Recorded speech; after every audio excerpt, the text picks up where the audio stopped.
اللہ کسی قوم کو ذلیل اور رسوا نہیں کرتا جب تک وہ اللہ کے حکموں کا انکار نہیں کرتی۔ قومیں رسوا اور ذلیل تب ہوتی ہیں جب اللہ کے حکام سے رخ پھیریں اور اعراض کریں، پھر قوموں کو پیس کے رکھ دیا جاتا ہے۔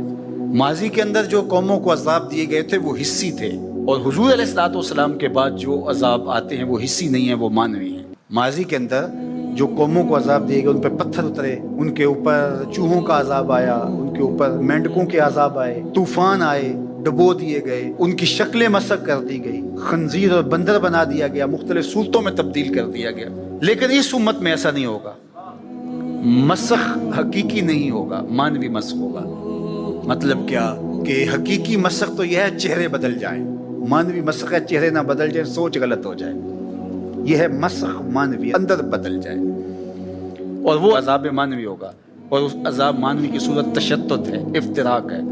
قومیں جب افتراق میں مبتلا ہوتی ہیں تو یہ اللہ تعالیٰ جل شانہ کی ناراضگی کا روپ ہوتا ہے۔ اللہ تعالیٰ جل شانہ جب کسی سے ناراض ہو جاتا ہے تو ایک تو اس قوم سے، سورہ یاسین کا ابتدائیہ دیکھیے، جب حبیب النجار نے آ کے ان 2 فرستادگان کے لیے کہا تھا کہ یہ اللہ کے فرستادہ ہیں اور تم سے مانگتے کچھ نہیں ہیں، اور تم ان کو قتل کے درپے ہو گئے ہو، لیکن انہوں نے حبیب نجار کو بھی دھر لیا، اور پھر نتیجہ کیا ہوا کہ ان کو بھی شہید کر دیا، اور جو فرستادگان الہی آئے تھے، پیغمبر آئے تھے، ان کو بھی شہید کر دیا۔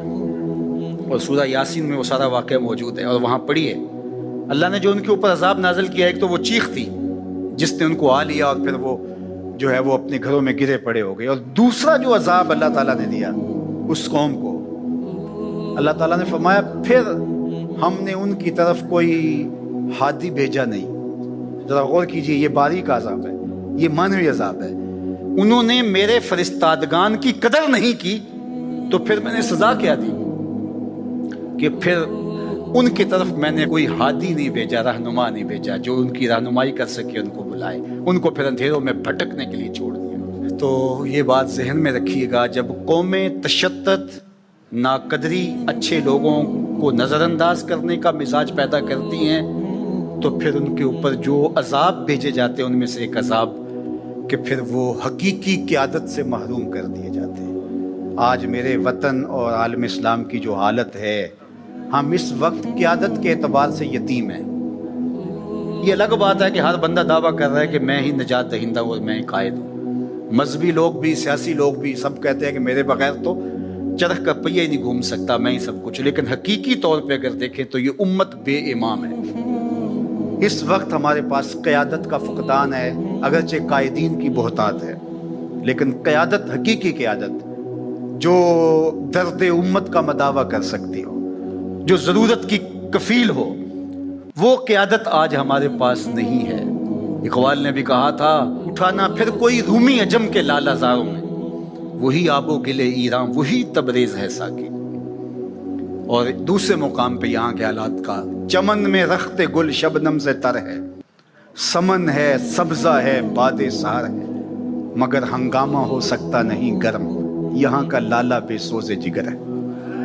یہ سزائیں ہوتی ہیں قوموں کو کہ ان کے اندر پھر حقیقی قیادت کو اٹھا لیا جاتا ہے، پھر قوم بھٹکنے کے لیے چھوڑ جاتے ہیں، پھر مختلف جتھوں کے ہتھے چڑھ جاتی ہے، اور آج جو ہے ہمارے ساتھ ہو رہا ہے وہ کسی سے مخفی نہیں ہے۔ قبطیوں نے جو سلوک کیا تھا بنی اسرائیل کے ساتھ وہ بہت برا سلوک تھا، بیٹے قتل کیے اور بیٹیوں کو زندہ چھوڑا، یہ بہت بڑی زیادتی تھی۔ بیٹوں کو قتل کر دینا اور بیٹیوں کو زندہ چھوڑنا، اس سے کیا اذیت جنم لیتی ہے اور کیا مستقبل کے دردناک اور کریناک منظر ظہور پذیر ہوتے ہیں، کوئی بھی عاقل اس سے بے خبر نہیں ہے۔ کسی قوم کے اندر مرد نہ ہوں اور عورتیں ہی ہوں تو پھر کس ذلت سے وہ قوم گزرتی ہے، اور پھر وہ قوم پیغمبروں کی اولاد تھی، ملوک کی، بادشاہوں کی اولاد تھی، اور اللہ نے ان کے اندر حسن اور جمال اور خوبصورتی بھی رکھی تھی۔ تو یہ کتنا دردناک منظر تھا۔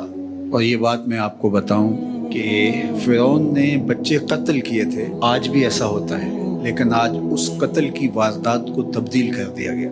اکبر الہ آبادی نے کہا تھا، یوں قتل سے بچوں کے وہ بدنام نہ ہوتا، افسوس کہ فرعون کو کالج کی نہ سوجی۔ ہمارے ذہین ترین لوگ اٹھا لیے جاتے ہیں اور ان کو اسکالرشپ کے نام پہ اور مختلف ناموں سے مغرب اچک کے لے جاتا ہے، اور ہمارے پاس یہ بسیں توڑنے والے رہ جاتے ہیں۔ یہ جو ملک کے اندر ہمارے ہو رہا ہے، جب سے ہم نے ہوش سنبھالی ہم نے تو یہی قوم دیکھی ہے جو اپنی املاک جلا رہی ہے، ہم نے تو یہی قوم دیکھی ہے جو گالی گلوچ کے بازار کو گرم کیے ہوئے ہے، جو حیا بھاگتا ہے، ہم نے تو یہی قوم دیکھی ہے جو اخلاق کا جس کا دیوالیہ ہو چکا ہے، اور ہماری قسمت میں یہ کچھ ہے۔ سیاست میں دیکھ لیجئے، مذہب میں دیکھ لیجئے، سرمایہ داری میں دیکھ لیجئے، حکومت میں دیکھ لیجئے، اپوزیشن میں دیکھ لیجئے، ہمیں تو یہی دکھائی دیتا ہے۔ آج ملک کے اندر جو بے چینی ہے، اضطراب ہے، انارکی ہے، جتھے آگ لگا رہے ہیں، فوج کے خلاف نعرے ہیں، سیاستدان آپس میں گتھم گتھا ہیں، یہ جو کچھ ہو رہا ہے، تو قرآن مجید کی ایک آیت مجھے بار بار یاد آتی ہے، الیس منکم رجل رشید، تم میں کوئی بھی سمجھدار آدمی نہیں ہے، کوئی ایک شخص بھی سنجیدہ اور متین نہیں ہے، کوئی ایک بھی رجل رشید نہیں ہے۔ آج اوپر سے لے کر نیچے تک دیکھ لیں، ایوان کی کاروائی ہم دیکھتے ہیں تو کیا وہاں ہوتا ہے؟ کوئی دانش کدہ نظر آتا ہے کہ وہاں کوئی عقل و بینش کی باتیں ہو رہی ہوں؟ ملک میں آگ لگی ہوئی ہے، کوئی بیٹھ کے سوچنے کے لیے تیار نہیں ہے کہ کوئی حل نکالا جائے۔ انارکی پھیلی ہوئی ہے، بے چینی ہے، اضطراب ہے، سرکاری املاک سے لے کر کے نجی املاک تک کوئی بھی محفوظ نہیں ہے، تشدد ہے، افتراق ہے، گالی گلوچ ہے، زبانیں ہیں کہ کیا کہیں۔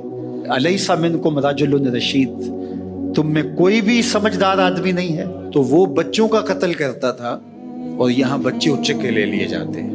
اتنی صلاحیتیں کس کام آئیں تو اوروں کے کام آئیں۔ اور فرعون آج تک بدنام ہے کہ وہ قاتل ہے بچوں کا۔ اکبر الہٰبادی نے کہا کہ افسوس کہ فرعون کو کالج کی نہ سوجی، وہ یوں کرتا تو بدنام بھی نہ ہوتا اور داد بھی پاتا، اور جو مقصد تھا وہ بھی اس کا پورا ہوتا۔ اللہ اکبر، یہ کہانی دردناک ہے لیکن مضمون آگے بڑھانا ہے۔ تو ان کی بیٹیوں کو زندہ چھوڑ دیا جاتا اور بیٹوں کو قتل کر دیا جاتا۔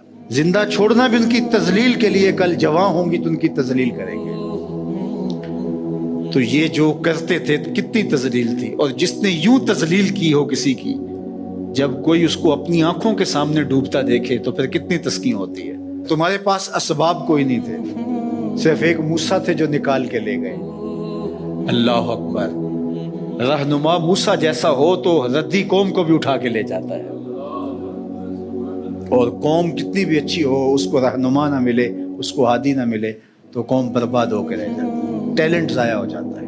اللہ تعالیٰ لوگوں کو سزا کے طور پہ یہ بھی سزا دیتا ہے، ایک سزا ہے اللہ کی، کہ ان کے اندر پھر جو ہے وہ صاحب الرائے لوگ پیدا نہیں ہوتے۔ قوموں کو جب زوال پذیر کیا جاتا ہے، اس میں صاحب الرائے لوگ پیدا نہیں ہوتے جو قوموں کی قیادت کر سکیں، اور قومیں اندھیروں میں، ظلمتوں میں، بے یقینی میں، تذبذب میں، اضطراب میں بھٹکنے کے لیے چھوڑ دی جاتی ہیں، اور ایسی قومیں نہیں ہوتی، ہجوم ہوتی ہیں، اور یہ آپس میں ٹکرے مار مار کے مر جاتے ہیں، اور ان کا کوئی مقصود نہیں ہوتا، اور وہ قیمتی خون جو ہے وہ کہاں بہتا ہے جہاں نہیں